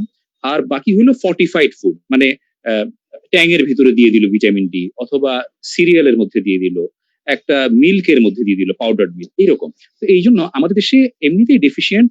আর আমাদের এখন এই কোভিড-19 সিচুয়েশনে আমাদের সান এক্সপোজারের সুযোগ আরো কম। আর আইডিয়ালি যে ওয়েভলেংথে যেভাবে যে ড্রেসে থাকা উচিত ইন জেনারেল, বিশেষ করে আমাদের যারা লেডিজ আছেন তারা তো বটেই, এবং আমরা জেন্টসরা আমাদের দেশে কিন্তু আমরা কেউ হাফ প্যান্ট পরে হাঁটাহাঁটি করি না। বলা হয়েছে যে রিকমেন্ডেড যতটুকু মানে সান এক্সপোজারে যতটুকু পাওয়ার দরকার সেটা পাইতে হইলেও অ্যারাউন্ড 10 থেকে 30 মিনিটস থাকতে হবে ওই আলট্রাভায়োলেট বিটা যখন পাওয়া যায়। বলা হয়েছে প্যান অ্যান্ড ইন্ডিয়ান একটা স্টাডি আমাদের দেশে, কারণ এটা তো ইউরোপিয়ান কান্ট্রিতে আলাদা সময় হবে, আমাদের দেশের জন্য এটা সকাল 11টা থেকে 1টা, এই সময়টা আমাদের দেশ ইন্ডিয়ান সাবকন্টিনেন্টের জন্য। এবং বলা হয়েছে কি শর্টস এবং মানে অর্ধেক গেঞ্জির মতো, মানে ওরা একটা নাম দিছে ট্যাঙ্ক সামথিং, ট্যাঙ্ক টপ, মানে অর্থাৎ অর্ধেক গেঞ্জি। তো আমরা তো এরকম পোশাক পরি না আমাদের দেশে, এই জন্য আমাদের অবশ্যই এডিশনাল সাপ্লিমেন্ট দরকার, এবং এটা অবশ্যই উপকারী হবে। আমার তো মনে হয় যে এটা ন্যাশনাল গাইডলাইনেও চলে আসা যায় কিনা, আমাদের শ্রদ্ধেয় স্যাররা যারা ওই পর্যায়ে বলতে পারেন, এটা রিকমেন্ডেশনটা করে দেখা যেতে পারে যে অবশ্যই আমাদের এটাও এডিশনাল সাপ্লিমেন্ট নেওয়া উচিত। কোনো ক্ষতি নাই, it is very not inexpensive drug, এটার খরচও খুব কম, উপকারিতা অনেক বেশি। এই জন্য আমার মনে হয় আমার পক্ষ থেকে সাজেশন অবশ্যই আমাদের খাওয়া উচিত। আপনাকে অসংখ্য ধন্যবাদ। ধন্যবাদ স্যারকে। স্যার, আরেকটা কোশ্চেন ছিল, এটা ওপেন কোশ্চেন হিসেবে রাখতেছি যে যাদের মানে মানে কোভিড-19 হয়ে গেছে তাদের ক্ষেত্রে ভিটামিন ডি এর ভূমিকা কি?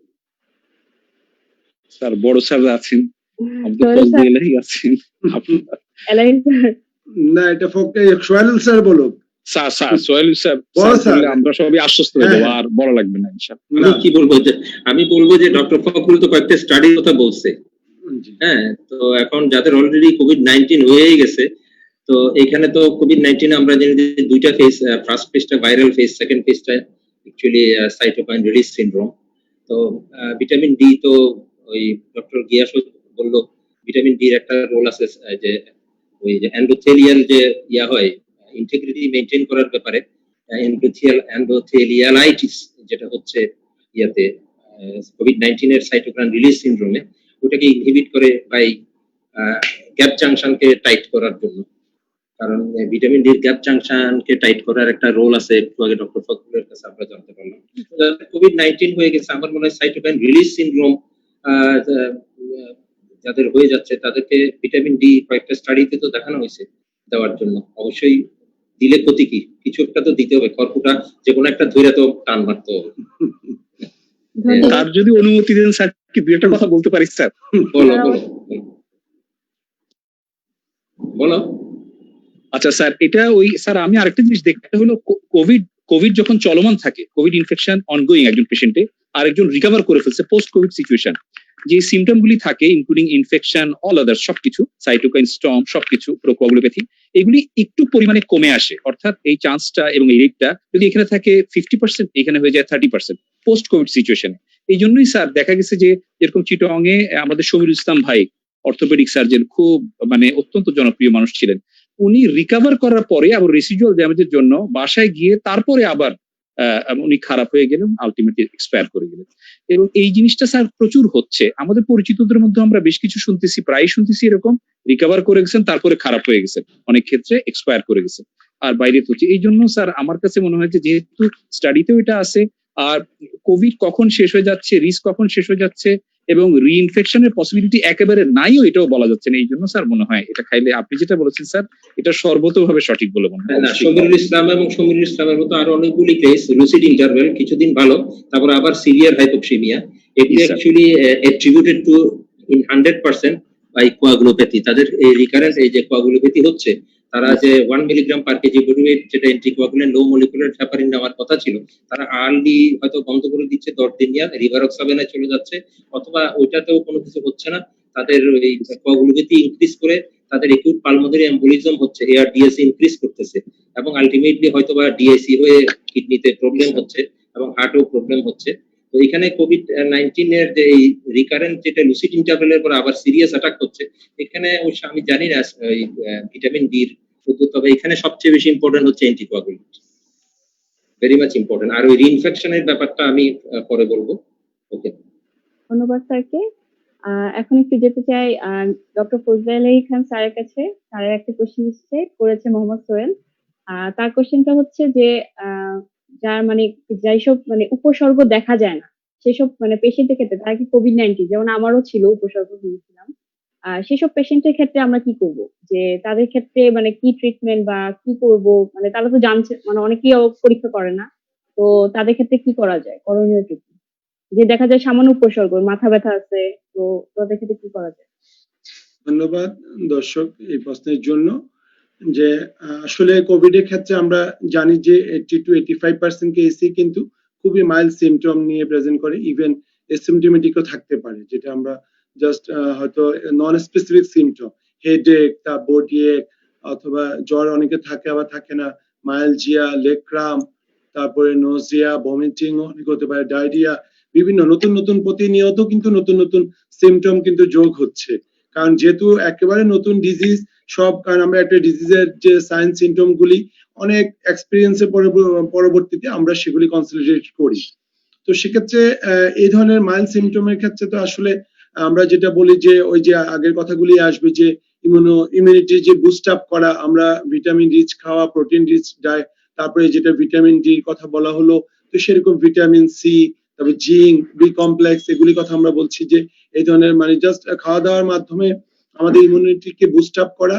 আর কিছু যেমন যে প্যারাসিটামল, যেমন শরীর যদি মাথা ব্যথা থাকে, বডি এক থাকে, সেক্ষেত্রে আমরা প্যারাসিটামল নিব।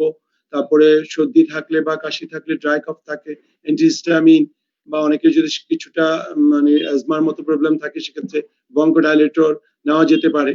তো সেক্ষেত্রে বেশিরভাগ ক্ষেত্রে, তবে এখানে একটা সমস্যা যেটা মানে কোভিড এর ক্ষেত্রে যেটা দেখা যাচ্ছে, অনেকের ক্ষেত্রে বিশেষ করে যাদের, যেটা সোহেল স্যার বলছিলেন যে কোমরবিডিটি আছে, বা ওদের ক্ষেত্রে আরেকটা যেটা এখানে হচ্ছে হেপি হাইপোক্সিমিয়া, যে এখানে মানে হাইপোক্সিয়া হচ্ছে, যেটা আজকেরই একটা উদাহরণ। আমার এক নোয়াখালীর, উনি আমাদের এক খালাম্মা হয়, আমার এক বন্ধুর মা, কালকে রাতে ভোর রাতে এসে আমাদের হসপিটালে ভর্তি হয়েছে। উনি বলছিলেন বারবারই, গতকালকে সন্ধ্যা উনি হাঁটতেছেন, কথা বলতেছেন, এভরিথিং সবকিছু নর্মাল, কিন্তু হঠাৎ খারাপ হয়ে উনি আমাদের যে আইসোলেশন ইউনিটে ভর্তি হয়েছেন। তখন ভোরে আমার সাথে ফোনে কনভারসেশন হয়, তখন ওই যে অক্সিজেন স্যাচুরেশন দেখা যায় যে মাত্র 43% নেমে আসে এবং উনি ড্রাউজি হয়ে যায়। তারপরে যাক, পরবর্তীতে অক্সিজেন দিয়ে পরবর্তী ওনাকে ঢাকায় পাঠানো হয়, ঢাকা মেডিকেলে উনি ভর্তি হন। পরবর্তীতে হাই ফ্লো নাজাল ক্যানুলা দিয়ে অক্সিজেন থেরাপি প্লাস পরবর্তী অবশ্যই উনি এটা টলারেট করতে পারেনি। লাস্ট 15 লিটারে ওনার এখন স্যাচুরেশন 88 92 এরকম আছে। মানে এটা এত মানে যে এক্ষেত্রে যে কোনোটাই হালকা ভাবে নেওয়ার মতো আমার মনে হয় যে এই জন্য যে পালস অক্সিমিটারে কিন্তু গুরুত্ব আছে যে ওনারা 10 দিন ধরে কিন্তু এরকম সামান্য জ্বর শরীর ব্যথা ছিল, ওনারা কিন্তু ওই যে বাড়িতে চিকিৎসা নিয়েছেন, যেগুলি আমাদের অনলাইনে যে বিভিন্ন চিকিৎসা এসেছে ওরা মনে করছে যে এগুলি খেলে এটা কিন্তু অ্যালার্মিং যে পাবলিক কিন্তু মানে এর মধ্যে আমি আমার চেম্বারও কিন্তু পেয়েছি, মানে পাবলিক এই যে মানে চেম্বারে এসে হাইড করা যে কোনো কিছু বলছে না, হঠাৎ করে ইনভেস্টিগেট করার পরে দেখা গেল যে ওই যে নিউট্রিফিল এবং লিম্ফোসাইটের কাউন্টের যে রেশিওর যে মিসম্যাচ, সিরাম ফেরিটিন দেখতে পাচ্ছি মোর দেন 1000, হাই সিআরপি, মানে হয়তো আমি আমার রেনাল পেশেন্ট হিসেবে আমি কিন্তু সিরাম ফেরিটিন করাই রোগীদেরকে, দেখছি যে মোর দেন 1000, তখন আমি আরো যে ডি ডাইমার, সিআরপি বা আদার যে আমাদের যে মার্কার গুলি সেগুলি করানোর পরে দেখা আমি সাথে সিটি স্ক্যান করালাম, হাই রেজুলেশন সিটি স্ক্যান, দেখা গেলো যে কোভিড। মানে এতটা মানে যে আমি গত সপ্তাহে এর আগের সপ্তাহে পেয়েছি 4 জন, এই সপ্তাহে 2 জন রোগী পেয়েছি এবং পরবর্তীতে আমি এডমিশন দিয়েছি অক্সিজেন স্যাচুরেশন 67%। তো সেক্ষেত্রে মাইল্ড সিমটমের ক্ষেত্রেও কিন্তু মানে যারা বিশেষ করে যারা মিডল এজ বা ওদের ক্ষেত্রে কিন্তু এগুলি কন্টিনিউ মনিটরিং যে মানে একটা বাস অক্সিমিটার আমার মনে বাসায় রাখা দরকার, 1-1.5 টাকা দাম, তাহলে এই অক্সিজেন সিচুয়েশনটা মনে করেন এই অন্য রোগী কিন্তু এত অক্সিজেন কমে গেলে কিন্তু অনেক খারাপ হয়ে যেত, কিন্তু কোভিড রোগীদের ক্ষেত্রে দেখা যাচ্ছে যে রোগী একদম কোনো এসিমপটোমেটিক থাকছে ইভেন যে অক্সিজেন সিচুয়েশন কমে যাওয়ার পরও। তো সেক্ষেত্রে আমি বলবো এটা সবারই এই ব্যাপারে সতর্ক থাকা উচিত যে এটা কোনো হালকা ভাবে না নেওয়া কোভিড এর, কারণ এটা টোটালি আনপ্রেডিক্টেবল কার ক্ষেত্রে কি ধরনের বিহেভ করছে, ইভেন এটা কোনো বোঝা যাচ্ছে না সে এটা। এই জন্য আমি বলবো যেমন আমাদের ডাক্তার ইকবাল যে সার্জারি, ও তো একেবারেই প্রথম দিকে ও বারবার বলছিল ড্রাগ রিয়েকশন বা ও নিজে নিজে ডেক্সামিথাসোন দিচ্ছিল, অ্যান্টিহিস্টামিন নিচ্ছিল যে ওর ড্রাগ অ্যালার্জি হয়েছে, কিন্তু পরবর্তীতে সিটি স্ক্যানে কিন্তু তার যদিও কোভিড টেস্ট নেগেটিভ। আমাদের যে আজকে আমাদের যে ডাক্তার আমাদের শিক্ষক সমিতির সভাপতি ডাক্তার মাহফুজুর রহমান বাবুল ভাই, ওনারও তো কোনো কোভিড টেস্ট নোয়াখালীতেও নেগেটিভ এসেছে, আবার ঢাকায় এসে উনি যেখানে ইবনে সিনা মেডিকেল কলেজ হাসপাতাল সেখানেও নেগেটিভ, কিন্তু ওনার কোভিড লাইক সবকিছুই সিমটম আছে, রেডিওলজিক্যাল ফাইন্ডিং প্লাস আদার যে ইনফ্লামেটরি মার্কার। তো ধন্যবাদ। আমি মাইল্ড কেস সম্পর্কে আমি একটু বলি। মাইল্ড কেসকে বাংলাদেশ ন্যাশনাল গাইডলাইন অনুসারে আমরা দুই ভাগে ভাগ করব। একটা হচ্ছে mild case without risk factors আর mild case with risk factors. Mild case with risk factors যদি হয়, যার elderly patient, obese patient, diabetic patient, chronic kidney disease and hypertensive patient, undoubtedly এই সমস্ত পেশেন্টকে 40 মিলিগ্রাম ডেইলি লো মলিকুলার হেপারিন বাসায় দিতে হবে বা হাসপাতালে যদি সে থাকতে চায় হাসপাতালে দিতে হবে। Mild cases with risk factors যদি থাকে তাহলে অ্যান্টি কোয়াগুলেন্ট থেরাপি দিতে হবে 40 মিলিগ্রাম ডেইলি। আর যদি রিস্ক ফ্যাক্টর না থাকে মাইল্ড কেস ফলো আপ করতে হবে। কিন্তু ওই যে ডক্টর ফজলে আলী যেটা বললো, যেটা আমিও ফেসবুকে দিছিলাম এক সময়, যে not chloroquine, not ivermectin, but A pulse oximeter should B A obligatory accompaniment with all COVID patient, either mild, all moderate or severe hypoxemia, heavy hypoxemia হয় সেজন্য। তাই যে কোনো মুহূর্তে যেন আমরা হাসপাতালে দৌড়াইতে পারি। পেজার যেমন রাখতো আগে এক সময় মোবাইল টেলিফোন রিসিভ করার জন্য, তাই মাইল্ড কেস মডারেট কেস যেটাই হোক কোভিড পজিটিভ একটা পালস অক্সিমিটার রাখতে হবে সাথে। ওই যে একটু আগে ওনার আত্মীয় কথা বললেন ফজলে আলী, তাই না? তাই মাইল্ড কেসে ওইভাবে ভাগ করবো, রিস্কি নন রিস্কি, আর একটা পালস অক্সিমিটার রাখবো আমরা। আর একটা ইম্পর্টেন্ট কথা হচ্ছে সবচেয়ে ইম্পর্টেন্ট, সেটা হচ্ছে IPC related, infection prevention and control. একটা mild case is tremendously dangerous for transmission in the neighbour, নীরবে নিভৃতে রোগ ছড়ায় যায়। সুতরাং যে মাইল্ড কেস অবশ্যই তার হোম আইসোলেশনে রাখতে হবে, তার বাসার মধ্যে মাস্ক করতে হবে এবং মাইল্ড কেস সবসময় খেয়াল রাখতে হবে আর অন্যকে যেন সে ইনফেক্ট না করে। দিস ইজ মাই টেল। ওকে, ধন্যবাদ স্যারকে। এখন হচ্ছে গিয়ে একটু আমি ডক্টর মোহাম্মদ গিয়াসউদ্দিন স্যারের কাছে যাচ্ছি। স্যার একটু আনমিউট করেন।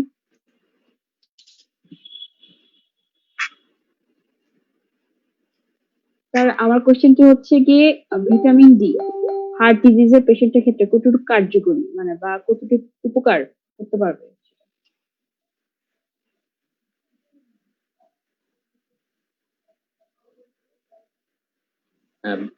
করোনা করোনা ভাইরাসের সাথে যে স্যাররা এতক্ষণ যে রিস্ক ফ্যাক্টর বলছে এর মধ্যে আসলে ischemic heart disease one of the important different part of study. আমরা দেখি যে যাদের ইসকেমিক হার্ট ডিজিজ বেশি তাদের মর্টালিটিটা কিন্তু বেশি।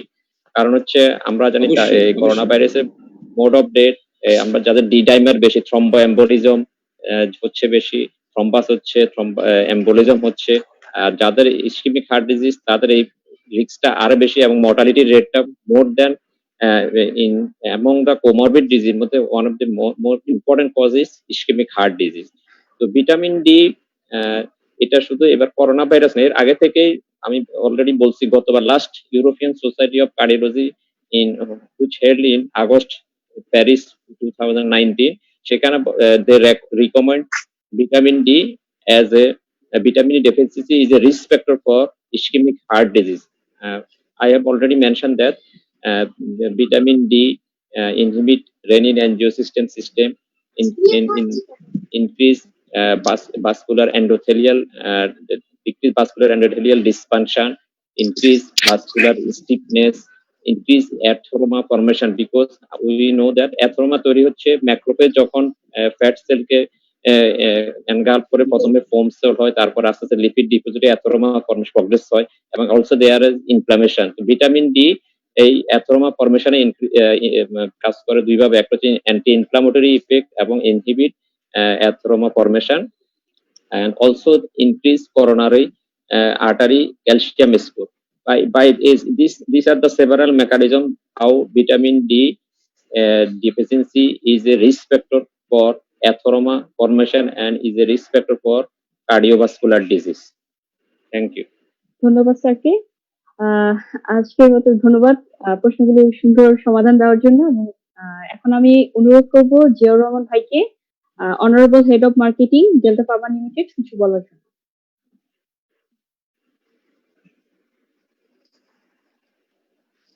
Thank you very much. Honorable Chairperson of this fantastic academic session, Professor Dr. Sohailul Islam, keynote speaker, panel of expert doctors who participated very lively, the moderator and the viewers, Assalamu alaikum and very good evening. আমি Ziaur Rahman, head of marketing, delta farmer পক্ষ থেকে সবাইকে ধন্যবাদ জানাই আজকের এই সুন্দর সেশনে অংশগ্রহণ করার জন্য। স্পেশালি আমি ধন্যবাদ জানাতে চাই কিনিউট স্পিকারকে অত্যন্ত তথ্যবহুল ইনফরমেটিভ প্রেজেন্টেশনের জন্য, এবং আমি সাথে সাথে প্যানেল অফ এক্সপার্ট যারা আছেন বিভিন্ন স্পেশালিটির রিনাউন্ড ডক্টরস অফ নোয়াখালী, সবাইকে আমি ধন্যবাদ জানাতে চাই তাদের অত্যন্ত তথ্যবহুল ওপিনিয়ন দেওয়ার জন্য। এবং আপনারা জানেন ডেল্টা ফার্মা সবসময় এই ধরনের সায়েন্টিফিক আয়োজনকে এনকারেজ করে থাকে, বিকজ এই কোম্পানিটা যখন প্রতিষ্ঠিত হয়েছে তখন প্রতিষ্ঠিত হয়েছে যে মটো নিয়ে, সেটা হচ্ছে providing quality medicine at an affordable price. আপনারা সবাই জানেন যে ডেল্টা ফার্মা সবসময় মানে কোয়ালিটি মেডিসিন প্রোভাইড করে থাকে এবং সবচেয়ে অ্যাফোর্ডেবল প্রাইসে বাজারের মেডিসিনটা প্রোভাইড করে থাকে, but keeping the quality of the product the best.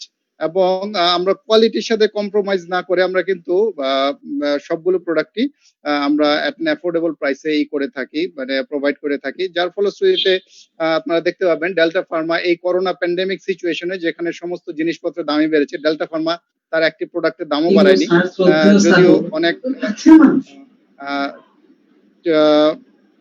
এরপর আসলে আমি আমার বক্তব্যকে খুব একটা দীর্ঘায়িত করতে যাচ্ছি না, অনেক সময় আমরা ব্যয় করেছি।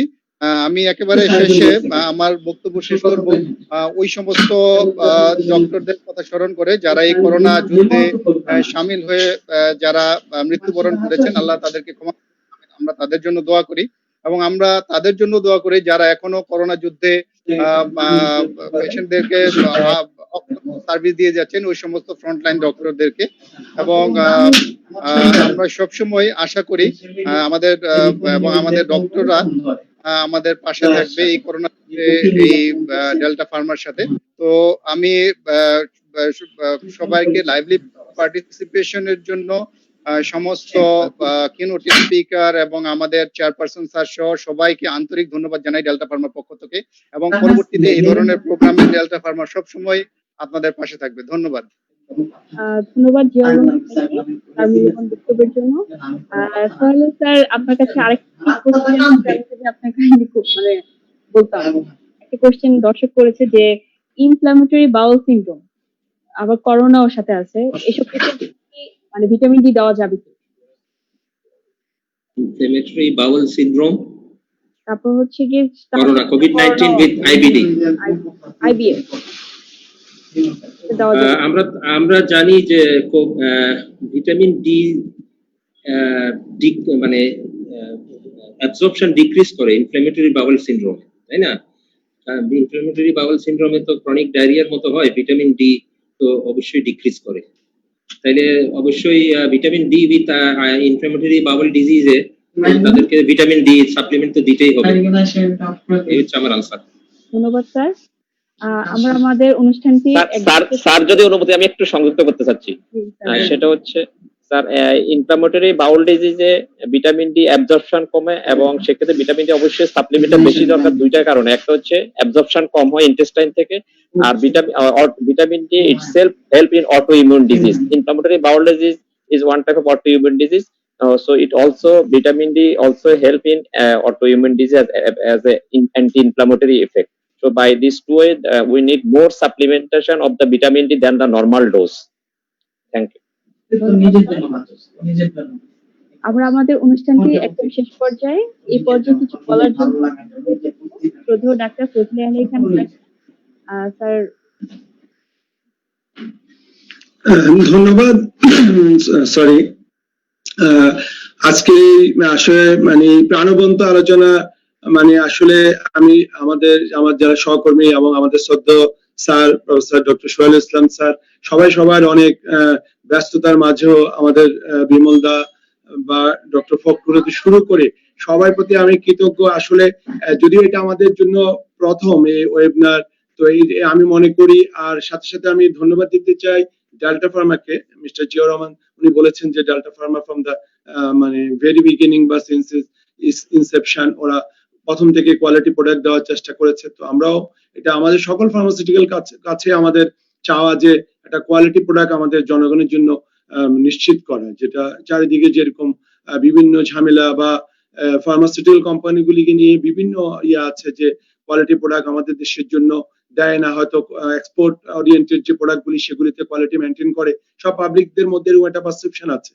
তো আমি তারপরে ডেল্টা ফার্মাকে ধন্যবাদ দিতে চাই। এর পাশাপাশি আমাদের যারা এই পার্টিসিপেট করেছে এই ওয়েবিনারে, এবং পাশাপাশি যে প্রেজেন্টার যে ফখরুল এত চমৎকার করে প্রেজেন্ট করেছে, তো আমি আশাবাদ ব্যক্ত করি যে সামনের দিনগুলিতে আমরা চাইবো যে প্রতি সপ্তাহে যেন আমরা একটা ওয়েবিনার এই ধরনের বিভিন্ন ডিপার্টমেন্ট অনুযায়ী করা যায়। এটা জাস্ট আমরা হয়তো আজকে শুরু করে দিচ্ছি। এই ক্ষেত্রে বিমল দাকে আমি স্মরণ করতে চাই, উনি কিছুদিন আগে বলেছিলেন যে আমাদের যারা অনেক সহকর্মী কিন্তু কোভিড আক্রান্ত হয়েছে, কোভিড রোগী চিকিৎসা দিতে, যে তাদের জন্য একটা দোয়া বা প্রার্থনার আয়োজন করা যায় কিনা। আমি ইতিমধ্যে কামরুলের সাথে আলোচনা করেছি, হয়তো জুমে হয়তো 600 জন করা যায়, কিন্তু সেক্ষেত্রে এত না হলে, আমাদের তো এত টিচার নাই, 100-150 জন, সবাইকে বিমল দা এই প্রস্তাবটা করেছিলেন যে সবাইকে জুমের মাধ্যমে কানেক্টেড করে সবার জন্য একটা প্রার্থনা দোয়া আয়োজন করা এবং সবার একটু খোঁজ খবর নেওয়া। সেটা এমন হতে পারে অথবা department medicine and allied, surgery and allied, অথবা এইভাবে করা যেতে পারে। তো সেক্ষেত্রে আমি মনে করি এই যে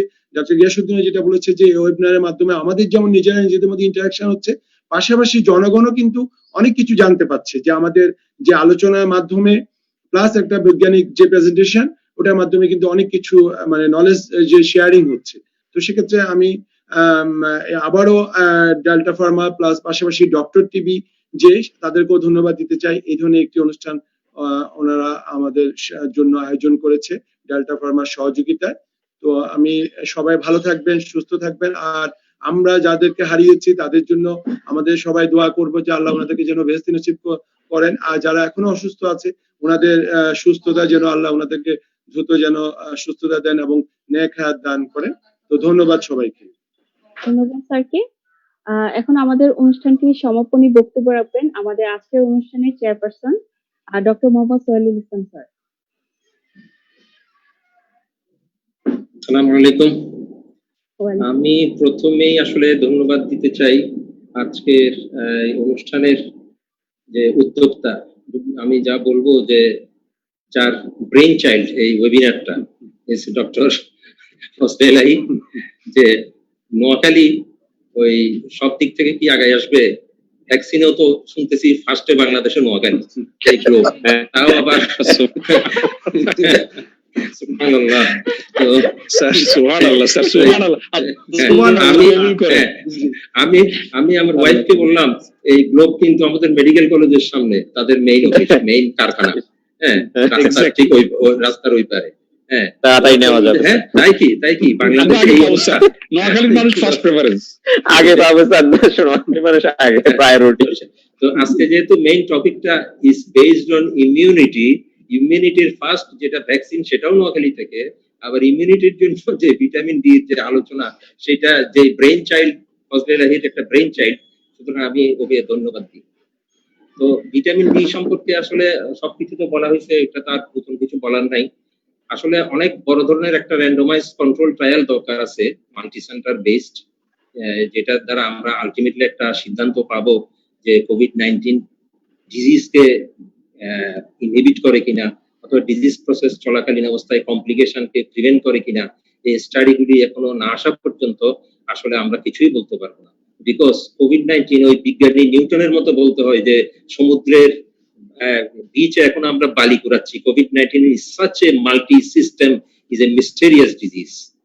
তো সেই জন্য বলতে গেলে যে কোভিড-19 এর সম্পর্কে সবকিছুই, যে আমি ফেসবুকেও দিছি যে করোনাকে যে স্টাডি করছে সে ইমিউনোলজি টেক্সট বুক পড়ার দরকার নেই, করোনাকে যে স্টাডি করতে পারছে ইমিউনোলজি টেক্সট বুক পড়ার তার আর দরকার নেই। সেই জন্য আজকের সেমিনার যে আয়োজন করছে ওকে অনেক ধন্যবাদ। তো ভিটামিন ডি আসলে রেসপিরেটরি ট্র্যাক্টের উপর একটা রোল আছে, তারপরে আবার এদিকে ইনফ্লামেশনের অ্যান্টি ইনফ্লামেশনের রোল আছে। এটা তো ডক্টর গিয়াসউদ্দিনও বলছে, সেই টিবি ট্রিটমেন্ট দেওয়ার আগে ভিটামিন ডি দেওয়া হইতো রেসপিরেটরি এপিথেলিয়ামের ইন্টিগ্রিটির জন্য, আমরা জানি। আবার ডক্টর বিমলও বলছে যে ফ্লুর যে স্টাডিটার কথা বলছে যে এক সময় ভিটামিন ডি দেওয়া হয়েছে, ফ্লুর চান্স কম হয়েছে। এখন বলা হচ্ছে যে টাইট জাংশনগুলি, টাইপ 2 নিউমোসাইটের যে টাইট জাংশন সেগুলিকে এনরিচ করে। তাছাড়াও ACE2 যেটা রিসেপ্টর, সেটার সাথে একটা নেগেটিভ ইনভার্স রিলেশন আছে ভিটামিন ডি।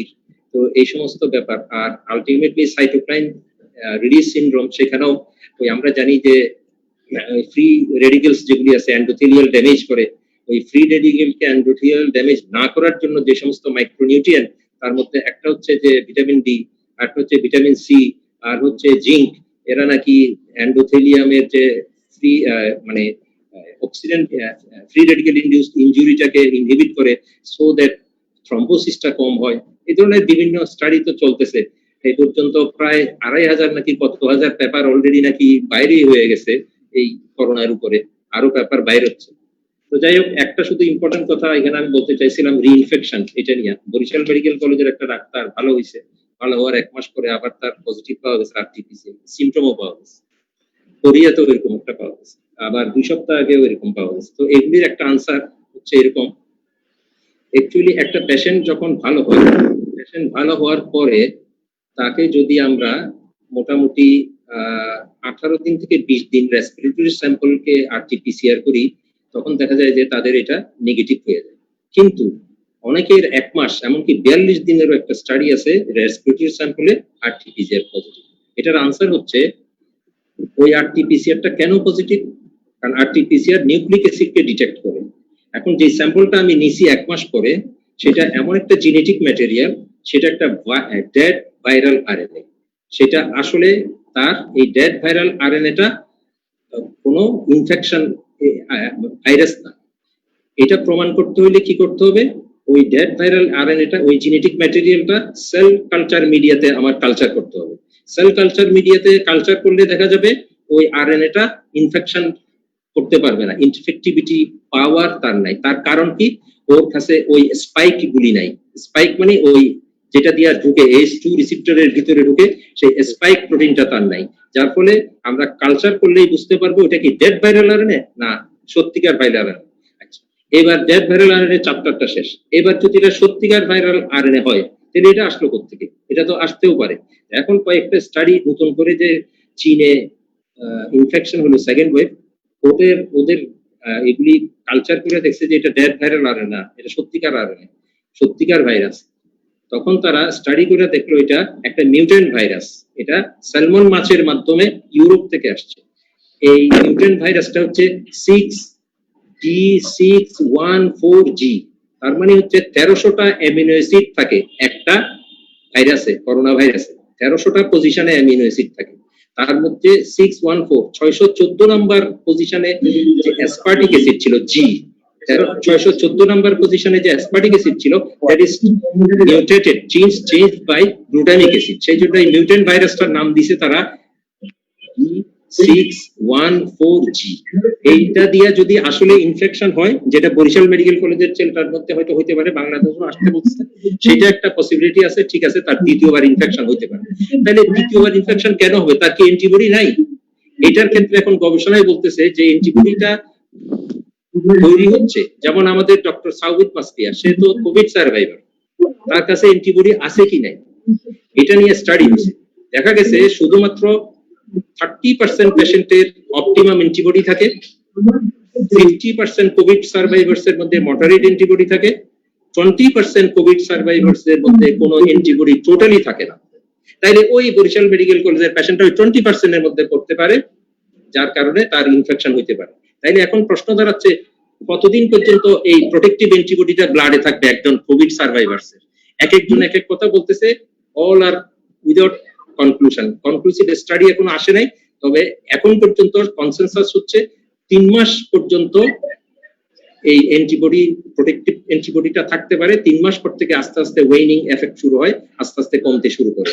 তাইলে একটা পেশেন্টের আবার যদি ইনফেকশন হইতে হয়, তাইলে ওই 3 মাস পরে যদি কোনো একটা SARS-CoV-2 ঢুকে তাইলে হইতে পারে। এবং আদার হোমোলোগাস করোনা ভাইরাস যেগুলি সার্স এর, মার্স এর, ওদেরও কিন্তু 3 মাস থাকে। সেই জন্য সব বিজ্ঞানী এখন বলতেছে তার ভাই বোনদেরও যেহেতু 3 মাস থাকে, এটারও 3 মাস থাকবে, নতুন নোবেল করোনা ভাইরাসটারও 3 মাস থাকবে। এটা একটা তারা একটা পসিবিলিটির কথা বলতেছে। আচ্ছা, তারপর আবার সেকেন্ড কথা হচ্ছে যে রিইনফেকশনের ব্যাপারে, যে ভ্যাকসিন দিলে তাকে সবাই বলতেছে যে কতদিন থাকবে। এখন এই লাস্টে যে শহীদ ভাই, আমাদের যে চিটাং মেডিকেল কলেজের শহীদ ভাই, যে ক্যারোলিনস্কা ইউনিভার্সিটিতে কাজ করতেছে, বিখ্যাত শহীদ ভাই, উনি তো হয়তো ভবিষ্যতে নোবেল প্রাইজ পাওয়ার একটা সম্ভাবনা আছে। শহীদ ভাই একটা বইও লিখছে অবশ্য। যাই হোক, তো ক্যারোলিনস্কা ইউনিভার্সিটি থেকে একটা গবেষণা হয়েছে, সেই গবেষণায় দেখা গেছে যে মেমোরি টি সেল যেটা আছে ভ্যাকসিন দেওয়ার পরে, যে মেমোরি টি সেল, গিয়াসউদ্দিনের ওটা মিউট করো, গিয়াসউদ্দিনেরটা মিউট করো, তো মেমোরি টি সেল যেটা আছে, হ্যাঁ, ভ্যাকসিন দেওয়ার পরে যেটা মেমোরি টি সেল উৎপন্ন হয়, এই মেমোরি টি সেল গুলি কিন্তু তারা দেখতেছে যে ঠিকঠাক থাকে। অ্যান্টিবডি যদিও ওয়েনিং হয়ে যায়, মেমোরি টি সেল গুলি ঠিকঠাক থাকে। এখন একটা আশাবাদ ব্যক্ত করতেছে সব বিজ্ঞানীরা যে ভ্যাকসিন দিলে ইনশাআল্লাহ এই মেমোরি টি সেল গুলি যেহেতু ঠিকঠাক থাকে, অ্যান্টিবডি ঠিকই প্রোডাকশন হবে। কিন্তু এই যে ন্যাচারাল ইমিউনিটি যেটা অ্যান্টিবডি প্রোডাকশন করে আসছিল সাউদিদের মধ্যে বা আরো কারোর মধ্যে, এটা 3 মাস পরে শেষ হয়ে যাবে। কিন্তু ভ্যাকসিনটা 3 মাস পরে শেষ হবে না কেন?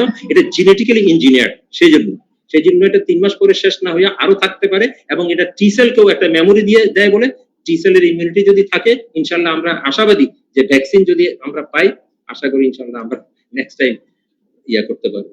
সবাইকে বলবো একটু দোয়া করতে।